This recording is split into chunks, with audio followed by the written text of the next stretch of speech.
Good morning student. आज हम हमारे नए वीडियो में नए पार्ट के साथ जाने वाले हैं। इसके पहले हमारे 3 पार्ट अभी तक पूरे हो गए हैं और आज हम हमारा पाठ क्रमांक 4 जो हमारी कविता है उसे हम लेने वाले हैं। फिलहाल कविता का नाम क्या है ये देखो, मैंने आपके सामने दिया ही है। दीवानों की हस्ती, ये हमारे कविता का नाम है। हमारे कविता का नाम देख के आपको कुछ ऐसे अलग महसूस हुआ? ये दीवाना यानी दीवाना क्या है और ये हस्ती क्या है? तो छात्रों, दीवाना ये नाम तो आपने आज तक फिल्मों में जरूर सुना है, पर यहाँ पे दीवाना किसे कहा गया है ये हमें तो देखना ही है।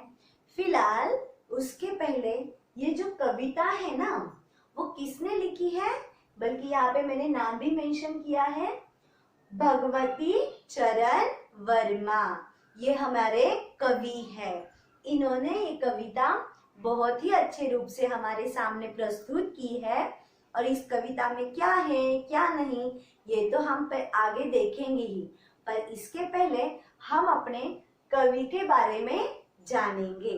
ये भगवती चरण वर्मा जो है, इनका जन्म यहाँ पे मैंने जानबूझकर मेंशन किया है क्योंकि ये आपको पता चले कि उनका जन्म 30 अगस्त 1903 में हुआ था और इनकी जो उच्च शिक्षा है वो इलाहाबाद में हुई थी और उसके साथ साथ ही जो विश्वविद्यालय उनका पूरा इलाहाबाद में हुआ था, उनको जो विधा प्राप्त थी यानी कि उनको जो और भी उपन्यास, कहानियां, नाटक, इनमें भी बहुत सारा रस था और उसके साथ साथ उनको जो अभी तक जो पुरस्कार यानी सम्मान मिले हैं वो पद्म भूषण भी है और एक साहित्य अकादमी पुरस्कार, जो पुरस्कार का नाम है, ये दोनों भी पुरस्कार हमारे इस कवि को प्रदान किए हैं। भगवती जो वर्मा है, उनका जन्म जरूर 30 अगस्त 1903 में हुआ था, पर वो कहाँ हुआ था? वो उत्तर प्रदेश के उन्नाव जिले के शफीपुर गांव में हुआ था और इनके पास LLB की भी डिग्री थी, यानी ये एक लॉयर भी थे और उनके पास कविता का बहुत बड़ा भंडार भी है, यानी इन्होंने बहुत सारे कविताएं भी लिखी है। वो उपन्यासकार भी जाने जाते हैं और उनकी हिंदी की बहुत सारी कहानियां भी यहाँ पे प्रचलित हुई है। अब इस कविता में कवि ने एग्जैक्टली क्या कहने की कोशिश की है ये थोड़ा सा पहले हम जानते हैं और उसके बाद कविता को हम स्टार्ट करते हैं। ओके, तो यहाँ पे देखो, इस कविता में कवि ने हमें कुछ ऐसी बातें बताने की कोशिश की है जो बहुत वीर, अपने देश के लिए अपनी जान तक कुर्बान करने वाले जो देशभक्त है और उसके साथ जो खुद का जीवन बलिदान करने वाले हैं उनके बारे में भी बताया है। और उसके साथ ही ये जो पूरी कविता है ना, एक स्वाधीनता पूर्ण है, यानी कि इस कविता में राष्ट्र पर बलिदान होने वाले और बलि वीरों की मनोगाथा यानी उनकी जो मनोदशा होती है कि वो किस प्रकार अंदर ही अंदर अपने मन में विचार करते हैं, तो ये सारी बातें इस कविता में उन्होंने बताने की कोशिश की है। और तो और उसके साथ इस कविता में जीवन को अपने ढंग से जीने की कोशिश की, अपने ही मस्ती में, यानी जीवन किस प्रकार जीना चाहिए, किसी और के बर्डन में बिल्कुल नहीं, यानी बहुत मौज मस्ती के साथ जीना चाहिए, ऐसे ही कविता का कहना है। और वो जहाँ चाहे लोगों को सिर्फ खुशियां देना चाहते हैं, बल्कि किसी को गम में नहीं रखना चाहती है। और उसके साथ ही और एक संदेश जो है कि अगर हमारी लाइफ में सुख दुख तो आते रहते हैं, उसके साथ हम सफल असफलता भी आती रहती है, तो जब आप असफल होते हो तो उसका दोष आपको दूसरे को नहीं देना है, बल्कि अगर आप असफल हो तो आप ही की वजह से हो, आपकी मेहनत थोड़ी सी कम हो, इसलिए यहाँ पे आपको असफलता है। ये संदेश वो हमें बहुत सारा देना चाहते हैं।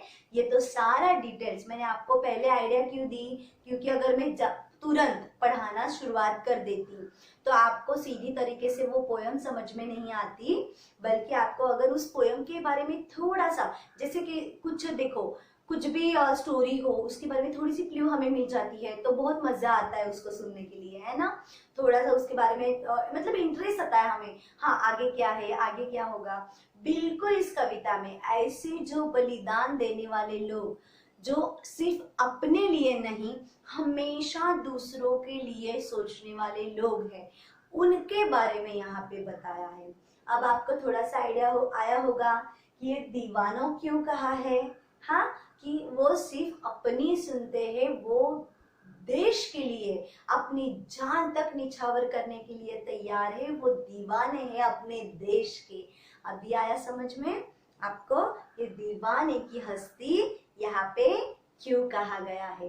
अब देखो छात्रों, कविता तो हम पढ़ने ही वाले, पर आपको पसंद है या नहीं आई डोंट नो, बट मुझे कविता बहुत अच्छे तरीके से गा के सुनाना बहुत अच्छी लगती है।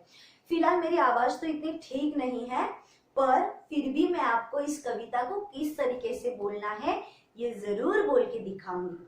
वैसे तो हमें ये कविता पढ़नी है तो ऐसे बोले या गा के बोले क्या फर्क पड़ता है ना।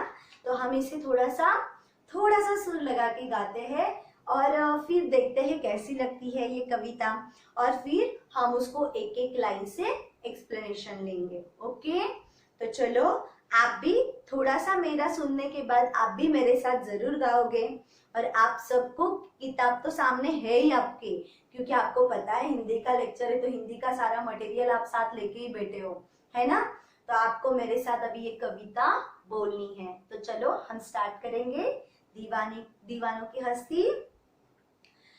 हम दीवानों की क्या हस्ती है, आज यहाँ कल वहाँ चले, मस्ती का आलम साथ चला, हम धूल उड़ाते जहाँ चले, आए बनकर उल्लास अभी, आंसू बनकर बहे चले अभी, सब कहते हैं राह गए, अरे तुम कैसे आए कहाँ चले, किस और चले यह मत पूछो, चलना है बस इसलिए चले, जग से उसका कुछ लिए चले, जग को अपना कुछ दिए चले, दो बात कही दो बात सुनी, कुछ हंसते और कुछ रोए, झोंक कर सुख दुख के घटों को हम एक भाव से पी चले, हम भिख मांगों की दुनिया में स्वच्छंद लुटा कर प्यार चले, हम एक निवासी उस पर ले असफलता का भार चले, अब अपना और पराया क्या आबाद रहे रुकने वाले, हम स्वयं बंधे थे और स्वयं हम अपने बंधन तोड़ चले। कैसा लगा? अच्छी लगी? आपको ये कविता बिल्कुल इसी सुर से कहनी है, बोलनी है, और इसका अर्थ तो मैं आपको बताने ही वाली हूँ फिलहाल अभी। तो चलो एक एक स्टांजा इसका हम देखते हैं और इसका एक्सप्लेनेशन आप लेते हैं। इस कविता को सबसे पहले आपको आपके नोटबुक में लिखना है, और उसके बाद मैं आपको इसके हार्ड वर्ड तो अभी एक एक जैसे हमारे सामने आएंगे तो मैं यहाँ पे लिखते जाऊंगी, आप उसको मेंशन करते जाओगे तो भी चलेगा। ओके, आपको इजी जाएगा वो कविता समझने के लिए। हाँ, तो चलो कविता को शुरुआत करते हैं हम। सबसे पहले तो मैंने आपको कह दिया कि इस कविता में बलिवीरों की मनोदशा का वर्णन बहुत ही अच्छे तरीके से किया है। वो क्या क्या है, क्या क्या नहीं, यही तो हम यहाँ पे देखने वाले हैं। देखो, हम दीवानों की क्या हस्ती है, आज यहाँ कल वहां चले, मस्ती का आलम साथ था, मस्ती का आलम साथ चला, हम धूल उड़ाते जहां चले। क्या बताया होगा? सबसे पहले इसके हार्डवर्ड थोड़ा सा आपको मैं बता दूं। दीवानों यानी कि यहाँ पे दीवानों का अर्थ लिया है मन मस्ती, मस्त रहने वाला, यानी मन मौजी है वो, जो अपने मन का करने वाला है, जो मन में आए उसको करने वाला, उसी को दीवाना कहते हैं। और बहुत ही मस्ती से वो रहता है। और यहाँ पे जो मस्ती ये शब्द यूज किया है वो खुशी से है। आलम जो है, ये आलम शब्द यहाँ पे मैं आलम को मेंशन करती हूँ, जैसे उसको हम शब्दार्थ में लिख सकते हो आप अगर लिखना चाहो तो। आलम, तो आलम इस शब्द का अर्थ हम यहाँ पे संसार लेने वाले हैं। क्या लेने वाले हैं? संसार। और हम धूल उड़ाते जहां चले, धूल उड़ाना यानी मिट्टी उड़ाना। अब इन सब का मतलब क्या है हम देखते हैं। हम दीवानों की क्या हस्ती, आज यहाँ तो कल वहां चली। क्या कह रहे हैं ये दीवाने, यानी कि ये जो देश पे जान निछावर करने वाले हैं वो यहाँ पे क्या कहना चाहते हैं हमें। तो देखो यहाँ पे ये कहना चाहते हैं कि हमारा कोई एक जगह स्थिर नहीं है। आज हम यहाँ होते हैं तो कल हम कहीं और होते हैं। क्यों?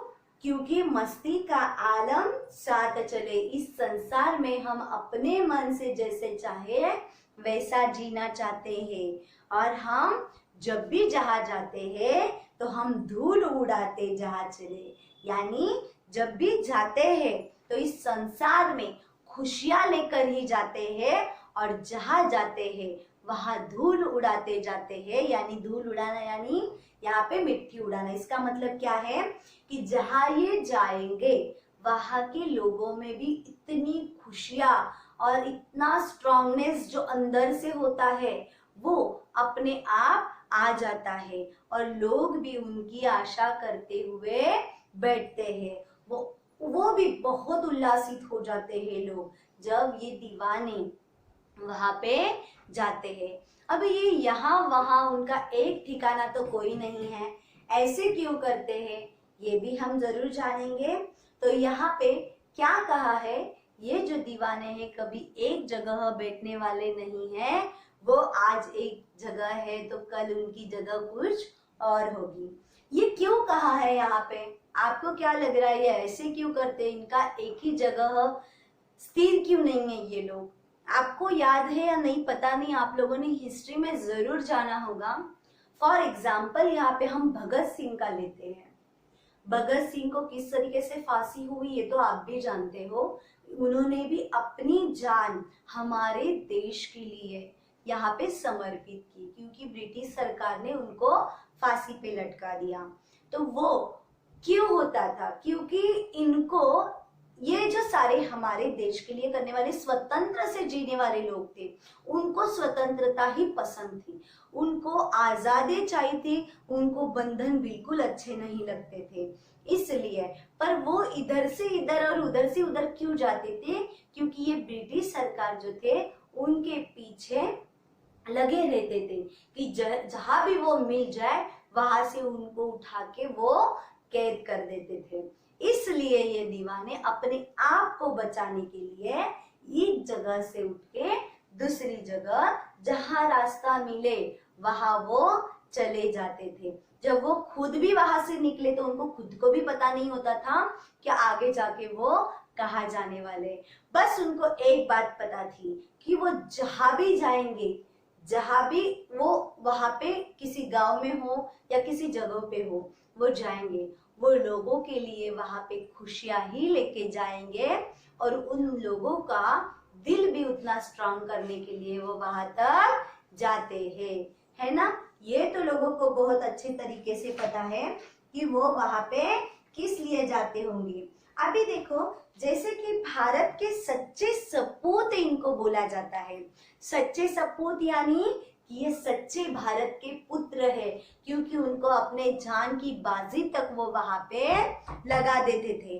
बल्कि उतना ही नहीं, उनका मानना थे कि हम जो आजादी के ही दीवाने हैं, यानी हमें सिर्फ अपनी आजादी से प्यार है, कि वो सिर्फ आजादी चाहते थे और कुछ भी नहीं। और क्या कहा उन्होंने, जो वो उनके लिए, अपने देश के लिए मर मिटने के लिए भी तैयार थे, और तो मर मिटने के लिए भी तैयार थे, और लेकिन जिस और वो कदम बढ़ाते थे, यानी जहाँ पे जाने के लिए वो कदम बढ़ाते थे, वहां पे जोश, खुशी और बहुत सारा प्यार लेके ही जाते थे। आया समझ में कि दीवानों की एक ही जगह फिक्स क्यों नहीं होती थी? बहुत अच्छे तरीके से आपको समझ में आया होगा। चलो तो नेक्स्ट वाला स्टैंजा हम देखते हैं। यहाँ पे आए बनकर उल्लास अभी, आए बनकर उल्लास अभी, आंसू बनकर बह चले अभी। आए बनकर उल्लास अभी, आंसू बनकर बह चले अभी। सब कहते ही राह गए अरे, सब कहते ही रह गए अरे, तुम कैसे आए कहाँ चले। देखो, ये जो है दीवाने, जब भी वो किसी जगह चले जाते तो वहां के लोग इतने आनंदी, इतने उल्लासी हो जाते कि सब उनको देख के ही कहते कि तुम अभी तो कहाँ से आए और अभी कहाँ जा रहे हो। ये सबको टेंशन रहता कि ये कैसे आते हैं और क्षण में हमें सुखिया, यानी खुशी करके, यानी उनको बहुत प्रसन्न करके तुरंत ही कैसे वो चले जाते हैं। देखो यहाँ पे क्या बताया, उनका मानना था कि हमारे आने से हमारे जो भाई बहन, यानी जो भी उनके शुभ चिंतक थे, वो क्या कहते भाई बहन, कि रिश्तेदार संबंधिया का चेहरा क्या हो जाता, बहुत ही प्रसन्न रूप का हो जाता, और ये इतने प्रसन्न हो जाते, उनको देख के बहुत ही उत्साहित, आनंदित हो जाते। और आगे क्या, पर जब वो आते हैं और अचानक ही उनको जाना पड़ता, तो उनकी खुशी आंसुओं में परिवर्तन होती। यानी अभी अभी तो वो आए थे, अभी इतनी खुशियां सबको हुई थी, और अभी उनके अगर जाने का टाइम आता और अचानक से उनको वहां से निकलना पड़ता, तो क्या हो जाता कि जैसे लोग ये सारे हंस रहे हैं, इतने अभी तो खुश है, और तुरंत ही उनका जो ये खुशी जो उनकी है वो तुरंत आंसुओं में बदल जाती, यानी उसमें आंसुओं में परिवर्तन हो जाता। फिर क्या, सभी यह कह उठते कि अभी तो तुम आए थे और अभी नहीं जाना। वो क्या कह रहे थे सब, अभी अभी तो तुम आए हो और अभी तुरंत कहाँ जा रहे हो, बल्कि ऐसे मत करो, तुम अभी आए हो, थोड़ा ठहरो, फिर तुम थोड़ी देर बाद चले जाना, थोड़े दिन बाद चले जाना। ऐसा इसलिए होता था क्योंकि स्वतंत्र सेनानी की ब्रिटिश सरकार उनको गिरफ्तार करने के लिए हमेशा उनके पीछे लगी रहती। ये तो मैंने आपको पहले ही कह दिया कि ये जो ब्रिटिश सरकार थी, हमेशा जो देश को आजाद करना चाहते हैं उनको पकड़ने के लिए, वो हमेशा बंदिश करने के लिए तत्पर ही रहते, कि जहां भी वो दिखाई दे सीधा उनको उठाते और अंदर डलवाते, बंद कर देते, क्योंकि आजादी उनको नहीं देनी थी। पर हमारे ये जो सच्चे सपूत भारत के जो सच्चे बेटे थे, उनको उनकी जान की कीमत भारत देश के सामने जीरो लगती थी। यानी ऐसे उनका मानना था कि हमारा जीवन हमारे देश के सामने कुछ भी नहीं, यानी एक बहुत ही छोटा यानी बहुत ही छोटा सा त्याग उनको लगता था, खुद की जान तक देश के लिए देना। इतना बड़ा त्याग करते वो सिर्फ उसके लिए कि वो आजादी चाहते थे, हमारे जो भाई बहन यानी हमारे जो देशवासी है कि वो सुखी रहे, वो बहुत खुश रहे, और उनमें भी हमारी तरह देश के लिए बस प्रेम प्रेम प्रेम होना चाहिए, ना कि उन पे कोई भी दोष दो कि वो अच्छे नहीं हैं, वो इतनी हिम्मत नहीं कर पा रहे हैं, तो कोई किसी को ऐसे ब्लेम नहीं करने वाला है, बल्कि जो कोई आजादी के लिए तैयार हो रहे और जो क्षण कुछ क्षीण टाइम रहता है, छोटे से पल जो वो इन लोगों के साथ रहते हैं, तो ये लोग बहुत खुशियों से उनके साथ रहते, ये बहुत यादगार उनके लिए बन जाते। देखो अभी यहाँ तक तो हमने देख लिया कि दोनों स्टांजा में किस प्रकार यहाँ पे बताया है, आगे भी देखेंगे।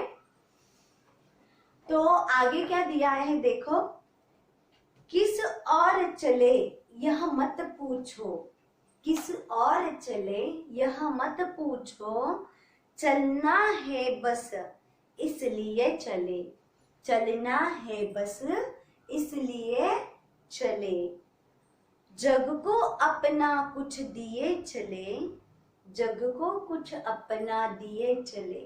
देखो क्या कह रहे हैं, जब भी वो आपसे मिलके जा रहे हैं, ये दीवाने जब भी वो आपको मिल के जा रहे हैं, तो जाते टाइम पे उनको ये पूछना नहीं है कि वो कहाँ चले। उनको बहुत तकलीफ होती थी कि ऐसे कोई जब उनको पूछता कि अब तुम कहाँ जा रहे हो, तो वो क्या कह रहे हैं कि ऐसे मत पूछना, बस हम चल रहे हैं, हमें चलने दो, बस हम चलते ही रहेंगे, जग से उसका कुछ लिए चले, जग को अपना कुछ दिए चले। यानी वो क्षण भर के लिए, कुछ पल के लिए लोगों के साथ जब रहते थे, जब वो लोगों के साथ रहते थे, तो वहां पे वो क्या करते हैं, बस उन लोगों से कुछ बातें करके, अपनी कुछ यादें बता के, अपनी भावनाओं का लेन देन, सुख दुखों का लेन देन वहां पे वो करते, और सुख दुख जो है वो एक रूप से वो देखते कि उस सुख दुख का लेन देन करते, उनकी भावनाओं को अपने साथ ले चलते, यानी उनके मन में जो फीलिंग्स है उसको वो बहुत अच्छे से अंडरस्टैंड कर लेते और अपनी यादें उनके पास छोड़ जाते। यानी जहाँ जिनके साथ ये लोग रहते, ये जो हमारे दीवाने हैं वो रहते, तो वो सामने वाला कभी उनको भूलता नहीं था, हमेशा के लिए उनको यहाँ पे याद रखता था। देखो कवि ने कितना सुंदर वर्णन यहाँ पे किया है कि ऐसे वीर लोगों का अगर हम थोड़ा सा ख्याल भी अंदर से करें, क्या हम इस तरीके का जीवन अर्पण कर सकते हैं? अरे हम लोगों के लिए कभी एक भी चीज दूसरों के लिए करने की कोशिश हम करते ना, तो वो भी बहुत बड़ा हो जाता है। पर बहुत सारे लोग ऐसे हैं हमारे संसार में, वो किसी और के लिए कुछ करना ही नहीं चाहते, बल्कि हर वक्त वो 24 घंटा अपने ही बारे में सोचते रहते हैं। इस संसार के, इस दुनिया के, इस देश के हम कुछ लेना देते हैं, लेना होते हैं कि हमें उनके लिए कुछ करना होता है, इस देश के लिए हो, हमारे किसी को हमारी अगर मदद है, उनको मदद करने के लिए कुछ ना कुछ ऐसी चीजें कि दूसरों के लिए जब आप करते हो, तो इसका जो आनंद है, उसकी जो खुशी है, वो बहुत ही अलग है, इस तरीके की है कि आप सोच नहीं सकते। छात्रों, कभी तो आप भी खुद है ना ऐसी बातें करके देखो, जिसको सचमुच जरूरत होती है उनको हेल्प करो, जिनको सचमुच भूख लगी है उनको खाना खिलाओ। और हमारा देश, ये कविता के हिसाब से अगर हम जाए, उस टाइम सिर्फ आजादी के लिए प्यासा था, इसलिए ये जो हमारे जो कौन थे, बलिदान देने वाले जो हमारे वीर थे, वो अपने देश के लिए, अपने लोगों के लिए खुद की जान तक निछावर करते चले। आ रहा है समझ में आपको या बोर हो रहा है? बिल्कुल बोर नहीं होना है। कि ये यहाँ पे जो फीलिंग्स बताई है ना कवि ने, वो यहाँ से बताई है छात्रों, कि देखो अपने देश के बारे में जरा सोचो। अभी जो हो रहा है, आप लोग न्यूज देखते हो, बहुत सारी बातें, अगर हमारे सामने कितनी भी दुविधाएं आए, यानी कितनी भी परेशानी हो, हम उससे अगर भागेंगे ना, वो दुगनी आपके पीछे आ जाएगी। हमें ऐसे नहीं करना है। यही सारी फीलिंग्स यहाँ पे बताई है। अगर वो अंग्रेज यानी ब्रिटिश सरकार के अपोज ये लोग नहीं होते तो हमारा देश कभी आजाद हो पाता? नहीं हो पाता। आज जो हम आजादी की सांस ले रहे हैं वो किनके लिए, किनके वजह से ले रहे? इन्हीं दीवानों की वजह से ले रहे हैं। वो अपना भवितव्य अपने हाथ में लेके चलते हैं, अपनी जान इस मुट्ठी में लेके चलते हैं, और जब भी चलते हैं तो बहुत मनमौजी होके चलते हैं। यानी फिर वो किसी की कितना भी दुख हो यहाँ पे है, पर ऊपर यहाँ पे आपको नहीं दिखेगा, क्योंकि वो मनमौजी है, सब कुछ पीछे डाल के आगे जो उनका एम है, उनका ध्येय है, उसको अचीव करने के लिए वो आगे आगे बढ़ते जाने वाले हैं। बिल्कुल जहां भी उनको अगर असफलता भी मिले तो वहां पे वो रुकने वाले नहीं है, हमेशा वो आगे ही बढ़ते जाने वाले हैं। आ रहा है समझ में आपको? बहुत ठीक से। तो आपको मैं यहाँ पे ये 3 जो स्टांजा है उसको फिर से रिपीट करती हूँ, इसको ठीक से एक्सप्लेन फिर से एक बार करती हूँ, आप ठीक से ध्यान दो। शॉर्टकट यानी जिसका सारांश रूप हम कहते हैं, क्योंकि यहाँ पे 6 स्टांजा दिए हैं, यानी यहाँ पे जो भी कविता के हैं अभी हम 3 ही पढ़ने वाले हैं, और जो 3 बचे हुए हैं वो हम अपने नेक्स्ट वीडियो में पढ़ेंगे। ओके, तो अभी फिर से एक बार, मैं ऐसा कि चाहूँ तो मैं ये पूरी कविता यहाँ पे ले सकती हूँ छात्रों, पर ऐसे नहीं करना है। हमें जितना कुछ समझना है उसको हर लाइन को क्लियरली समझना है, बिल्कुल आगे का पूरा ऐसे ही डाउट लेके आगे चलो, ऐसे नहीं करना है। पीछे का डाउट सॉल्व करके ही हमें आगे जाना है। आ रहा है आपको समझ में? चलो फिर यहाँ पे क्या बताया है ये फिर से मैं आपको एक बार दोबारा बताती हूँ, ठीक से सुनो। इस कविता में ना हमारे सच्चे सुपुतों के बारे में वर्णन किया है, बल्कि वो सच्चे पुत्र जो अपने देश के लिए बलिदान तक देने के लिए तैयार है। उनका मानना है कि हमें आजादी से रहना है, हमें हमारे देश को आजाद करना है, उसके लिए चाहे हमें जो कुछ करना हो। ओके, और देखो क्या कहा है उन्हें, इस देश की महानता के सक्षम हमारी कोई औकात नहीं है।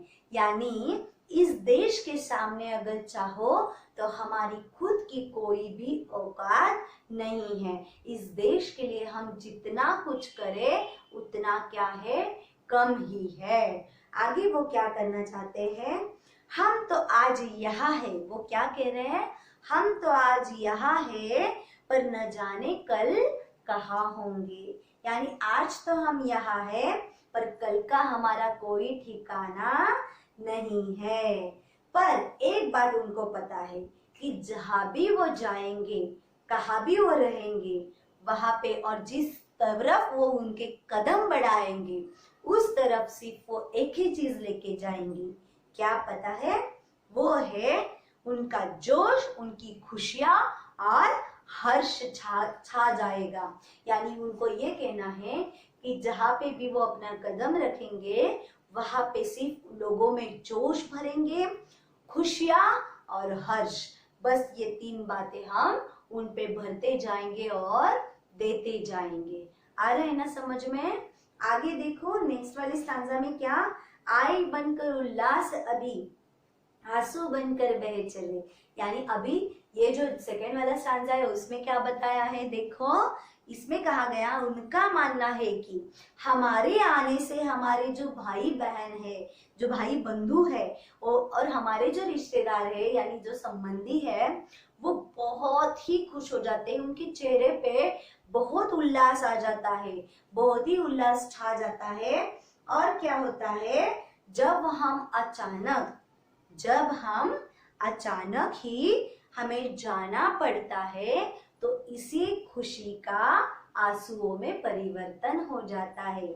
उनके आने से इतनी खुशियां आ जाती है और जाने से वही खुशियां आंसुओं में बदल जाती है। और क्या होता है, सभी यह कह उठते हैं, यानी सभी लोग ये से कहते हैं कि अभी तो तुम आए थे और अभी कहीं नहीं जाना। यानी अभी तो तुम आए हो और अभी कहाँ जा रहे हो, अभी तुम मत जाना। सारे के सारे लोग बस यही कह रहे हैं कि अभी तुम मत जाना। ऐसा इसलिए होता है क्योंकि स्वतंत्रता सेनानी, अभी जैसे मैंने आपको कहा कि ये एक जगह पे न रुकने वाला क्या रीजन है, तो उनका रीजन था, क्या था उनका रीजन, वो एक जगह न रुकते क्योंकि जब भी वो एक जगह रुकते और जब भी ब्रिटिश सरकार को किसी को पता चलता तो क्या हो जाता, सीधा वो लोग उनको गिरफ्तार करने के लिए आ जाते,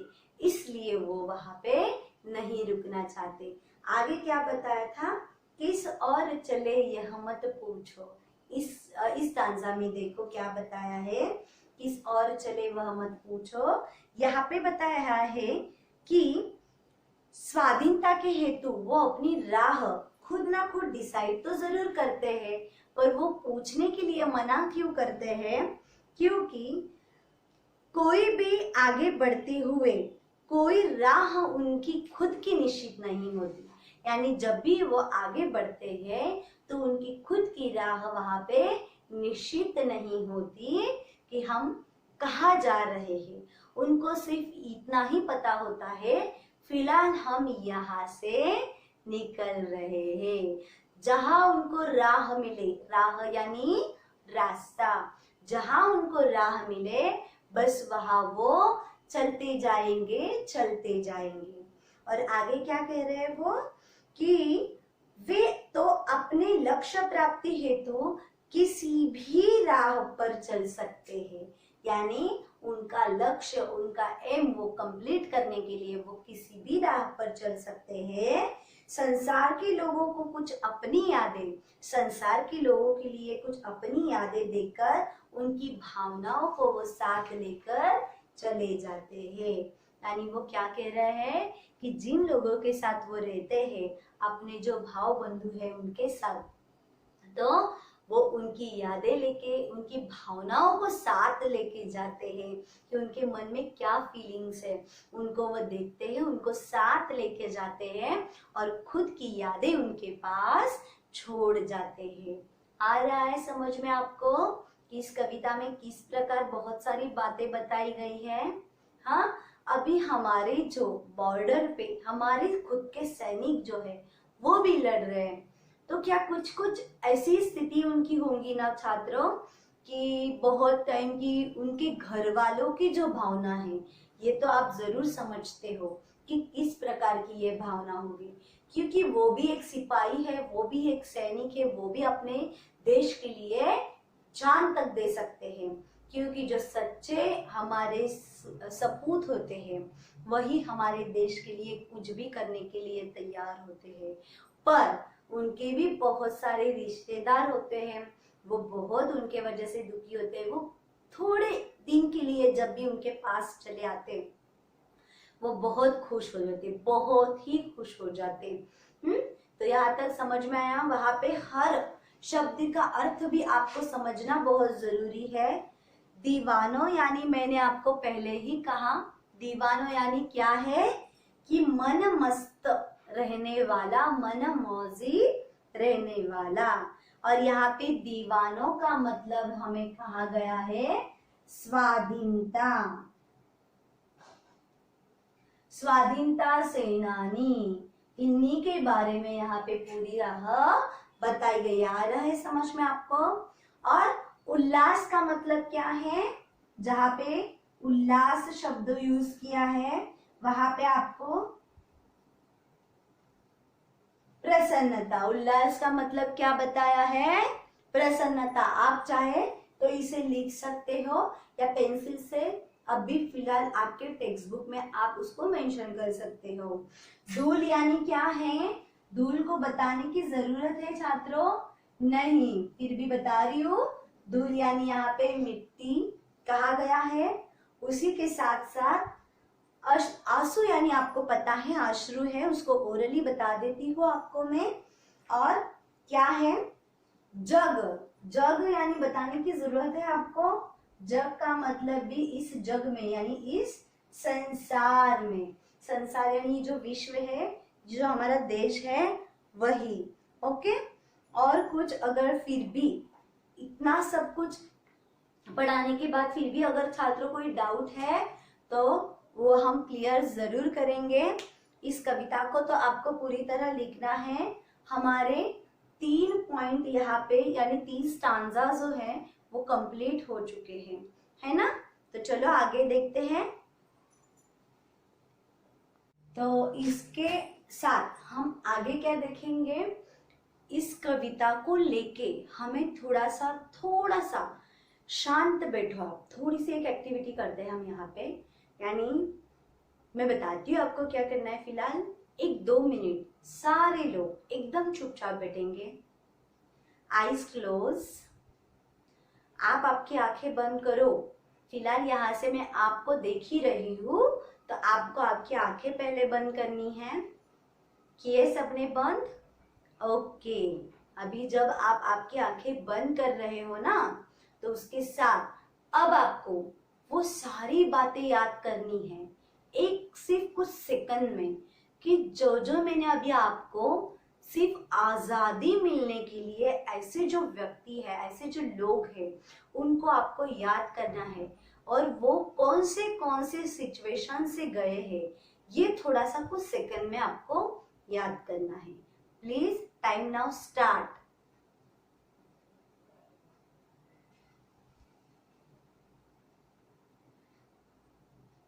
ओके, कर रहे हो ना सब लोग? याद करो वो हर बातें जो आजादी के लिए उनको करनी पड़ी। आप बहुत फिल्मों में देख चुके हो, बहुत सारी किताबें पढ़ चुके हो। ये कोई स्टोरी नहीं बल्कि हमारे देश में रियल ऐसी बातें बहुत सारी हुई है। ले लो भगत सिंह को और उनकी सारी बातें याद करो। आ रहा है कुछ याद? उन्होंने किस प्रकार इनके अपोज लड़ा था, किस प्रकार उनमें हर बात लड़ाई होती रहती थी, कैसे अपनों से, अपने घर वालों से लेके अपने लोगों से उनको किस प्रकार छिपना पड़ता था। ओके, अब सब लोग आंखें खोल सकते हो और देखो आप सच में टीचर की बातें मान के ये सब फॉलो कर रहे हो, ऐसे मैं महसूस कर रही हूँ। तो अभी से देखो कि वही भावनाएं क्या आप में आई? क्या कुछ ऐसे महसूस हुआ कि नहीं सच में इस देश का मैं कुछ तो लगता हूँ, मुझे इस देश के लिए कुछ तो करना चाहिए। पर क्या करना चाहिए? मैं जानती हूँ कि इस देश के लिए तो ना इस उम्र में हम कुछ आगे जाके बहुत ही कुछ बड़ा काम करेंगे, ऐसे तो कुछ कर नहीं सकते, पर छोटी छोटी जो बातें हैं उसे हम जरूर कर सकते हैं, है ना। इस धरती के हम बहुत कुछ लगते हैं, इस धरती ने हमें बहुत कुछ दिया है। यानी हम सांस भी ले रहे हैं ना, वो भी इस हमारे नेचर से आई हुई है, वो भी उधार है हम पे, है ना। तो ये जो है, ये सारी बातें ये क्यों कह रहे हैं, ये दीवाने इतने दीवाने क्यों है अपने देश के लिए? क्योंकि हमारा देश हमारा किस तरीके से, आप लोग फॉर एग्जाम्पल अगर देखो, आपके घर में कोई और इंसान घुस के आया जिसे आप बिल्कुल जानते नहीं, और वो कहने लगा ये मेरा घर है, यहाँ पे मेरा ही हुक्म चलेगा। अगर वो आपको ऐसे कहने लगा, क्या फील करोगे आप? क्या फील करोगे? बहुत बहुत ही बुरा फील करोगे।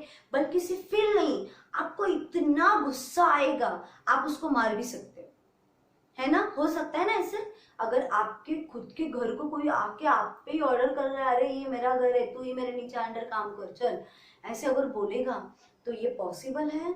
नहीं है। तो ये भी देश हमारा घर है, अगर इसके अंदर कोई और चला आता है और अपनी हुकुमशाही चलाता है, तो तब सोचो हमारे जो पूर्वज थे, यानी हमारे पूर्वजानी, जब वो अंग्रेज आए थे तब के काल में जो हमारे भारतवासी लोग थे, हमारे ही भाई बंधु थे, तो वो किस प्रकार फील कर रहे होंगे कि ये मेरा देश होके यहाँ पे ये लोग आके अपनी ताकत को दिखा के सबको गुलामी में ही डाल दिया था, है ना। ये बहुत ही अन्याय हो रहा था और इसी को रोकने के लिए और अपना देश आजाद बनाने के लिए ये तो ऐसे भी रोना है वैसे भी रोना है।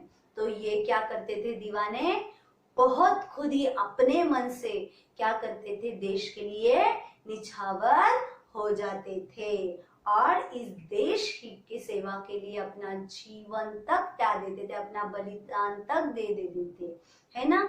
ये खुद का बलिदान यानी खुद की जान निछावर करना ये कोई मामूली बात नहीं है। इसके लिए उनका दिल भी सच में दीवानों की तरह होना जरूरी है।